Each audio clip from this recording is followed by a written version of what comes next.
There is a Rainbow by Louis Gittner, copyright 1981. To you I dedicate this book, my mother and father who ushered me into this physical incarnation, for those who have loved me and given me the privilege to love. You have made my life a worthwhile and rich experience. To Adam, child of my soul, I love you. For those I've yet to know, there's always tomorrow.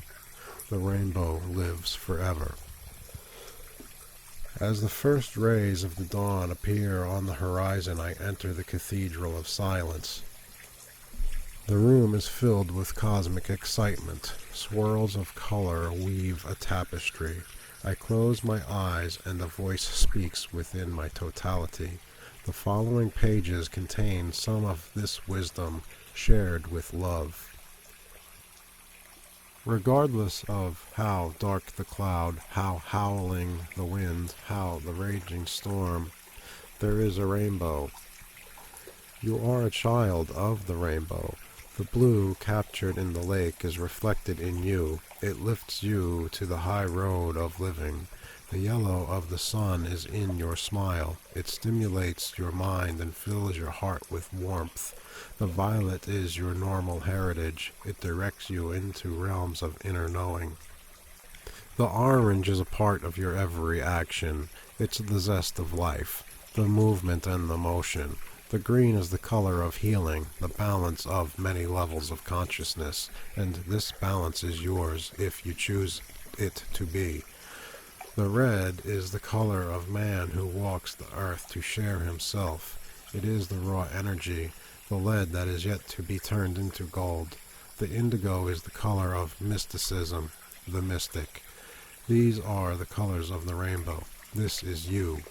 Everything is composed of energy. You must learn how to make use of it in the highest sense. If you find something is bothering you, a negative in your life, and focus on it, you are bringing into your pattern more of the same. Remember, if you want to get rid of something, throw it away, turn it loose, let it go, release. It is then that you have created a space in your vibrational vortex so something else can fill that void. Nothing can enter your pattern unless you have created on some level space for it. If you fill your fruit bowl with stones, there is no room for the fruit of the harvest. The empty cup has room for the fine wine. As your horizon spreads and you become less materially oriented, you will more and more seek the high road of reality, and this becomes an integral part of the totality. There will be a change. Call this what you will, second birth, rebirth. It even could be viewed as the birth, the spiritual birth, the birth of knowing. When man reaches this level of expression, then and only then will there be the peace on earth that many talk about. Few pursue in the constructive day-by-day livingness. To grow inwardly, feed the intuitive self by surrounding yourself with the compatible vibration. Growth feeds growth. Positive nurtures positive. Look to the world of nature, the world of giving. Go to the forest, the sea, the highest mountains, the garden. Structure that is created by man is functional, aesthetic, and sterile. Nature is beauty in motion. Did not Jesus the Christ say, "Consider the lilies of the fields"? It is what you do with what you have that counts. Level 1 thinking. Thinking in singular terms rather than collective. Level 2 thinking. Seeing patterns and working in patterns. Seeing a sequence. Level 3 thinking. Combining knowing and knowing about. Combining feeling with doing. Planning on a multi-dimensional manner. Ascending. Have you ever heard people say, "I just don't have time to do all the things I want to do," or at times they say, "I'll do this or that when I have time"? These are both notorious cop-outs. You have eternity. Is that not enough to provide for many accomplishments on many levels? It is important to plan one's time and to sequentially function.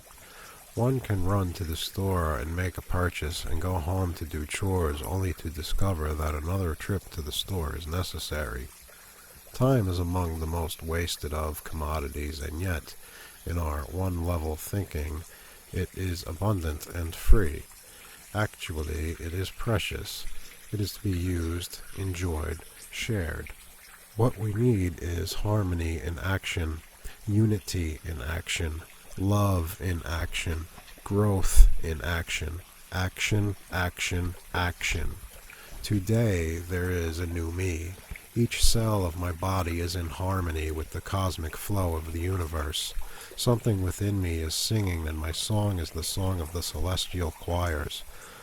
My song is the song of joy and peace. I am but a drop of a magnificent ocean called God. I am but a thread in an unending tapestry. Each thread entwines its perfection into a greater perfection, the intricate pattern called life. Living one's beliefs is the acid test of their validity. One can speak of loftily abstract concepts for eons, but not until they become a part of the total pattern do they really form the total expression.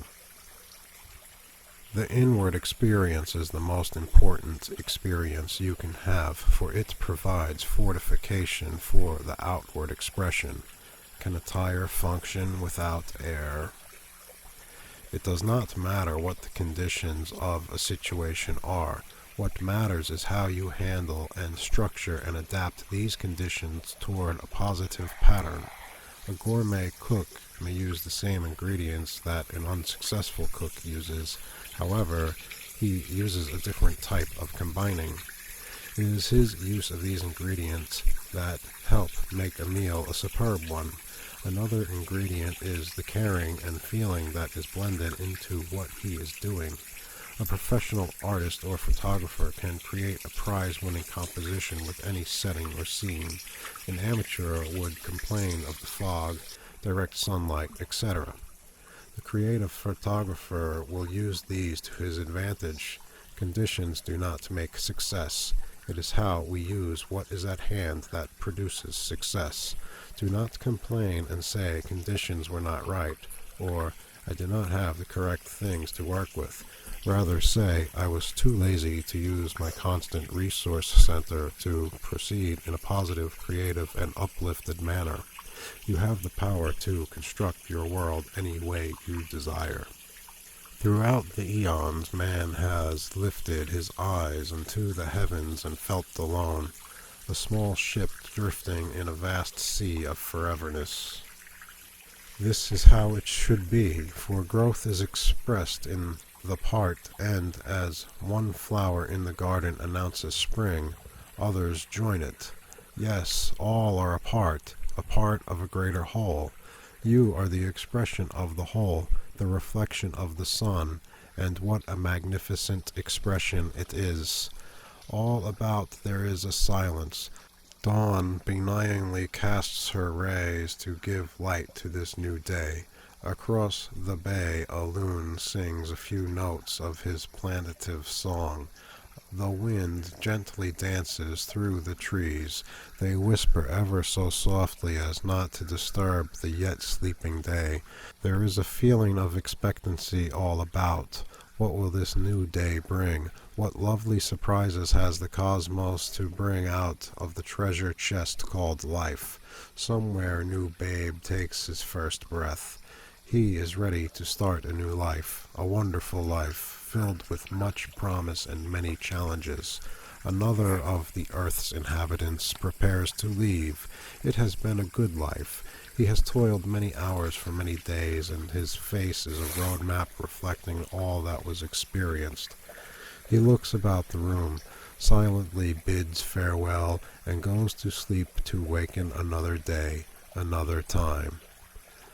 Does not the sailor look to the skies for inspiration? Does he not also consult his charts? Is not the compass there to direct? Man needs to look to the heavens, to ponder the charts, to observe his direction. The heavens lift, the chart inspires, and the needle points the way. The horizon seems the destiny, but it is where you are going and where you have been. There are times when man in his confusion turn his back on the sunlight and look to the darkness. If he directs his energy only upon this, his experience will be engulfed in that which he envisions, not the real vision. Does he not know that true vision is not limited to the moment or the one side of the coin? Vision does not know limitation, it only knows growth. What if you were given 3 wishes? For what would you wish? Would you desire wealth, fame, an overflowing life, or would you seek peace, joy, and inner contentment? Each day life grants us not only these 3, but many magic wishes. We can select that which we desire. Many approach life in a potluck fashion with the attitude of so what? You take what comes and you do the best you can. Then there are others, granted they are rare, who let their heart speak to the universe, and the universe answers back saying, "It shall be so." Motion is the essence of life. It can be directed or spontaneous. Flowing is a directed motion. Directed motion and purpose are linked in the pattern of completion. Man comes to do and to grow, to express, not his exterior, but to allow his exterior to become the vehicle for the interior. Both the interior and exterior are necessary.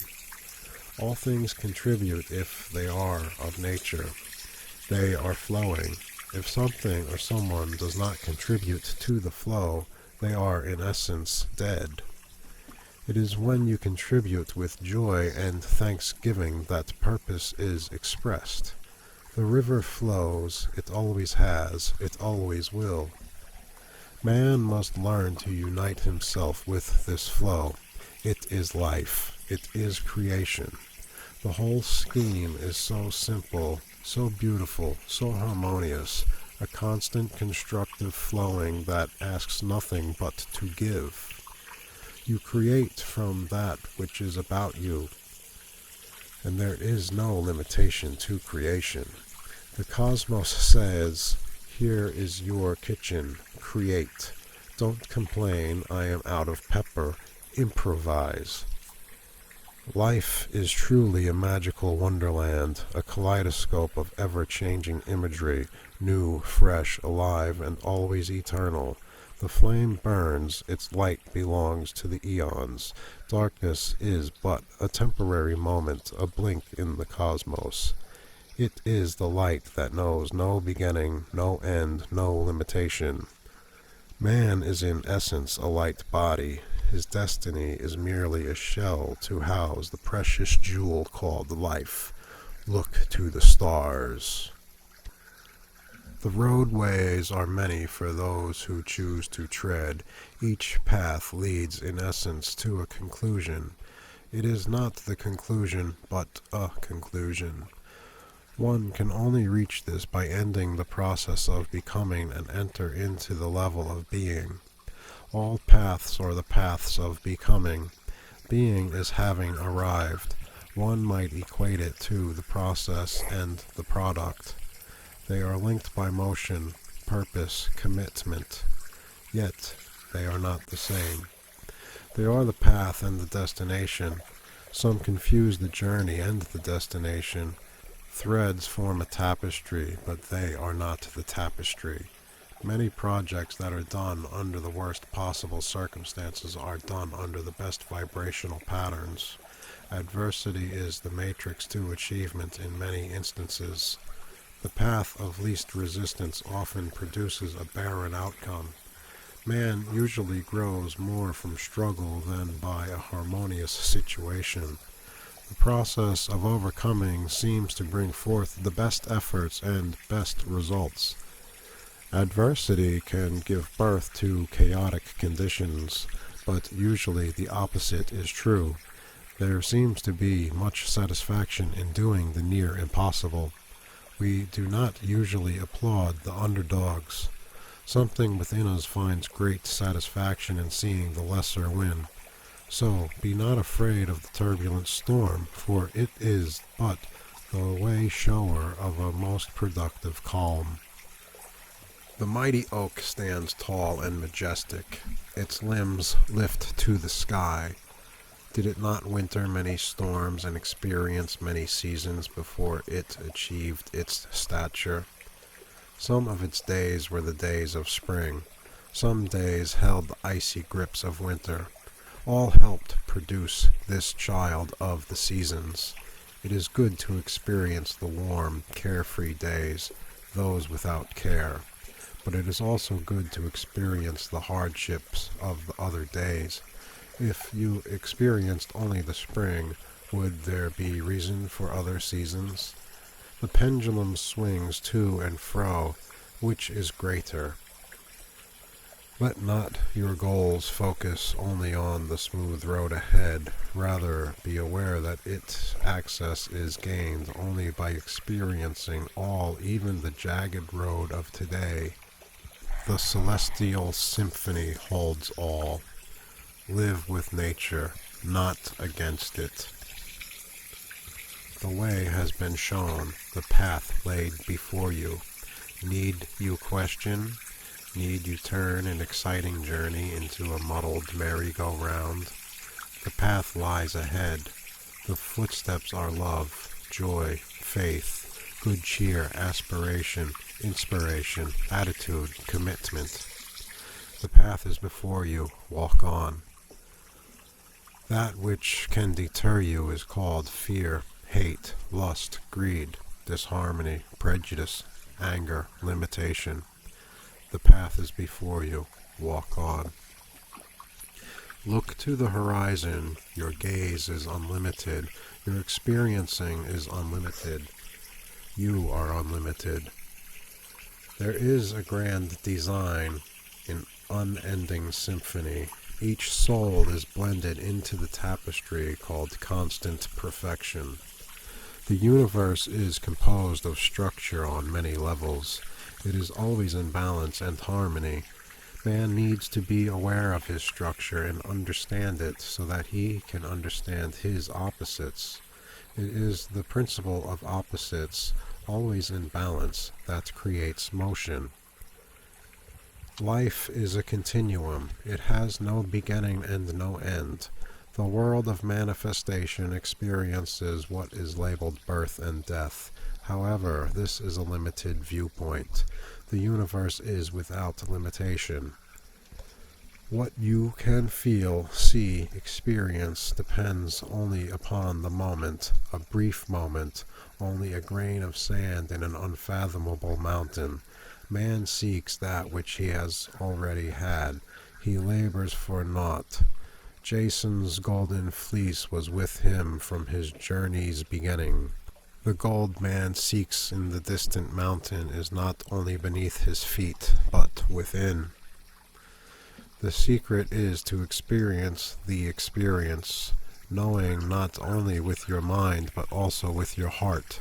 The heart can lead you down corridors that few dare dream of to the magic of reality, not the illusion of time and space, that some men accept as reality. All life is experience. All experience is life. Experience should produce growth. Positive experiences produce positive, accelerated growth patterns. The most positive experience is love, not as a segment in the experience, but as the nucleus of the whole. Love is flowing. Love is a positive experience. Love is freedom on the highest level. Love is life lived totally. The only death is the acceptance of limitation. The universe knows no beginning or end. It cannot be described in terms of size, for it is beyond size, beyond shape, beyond description.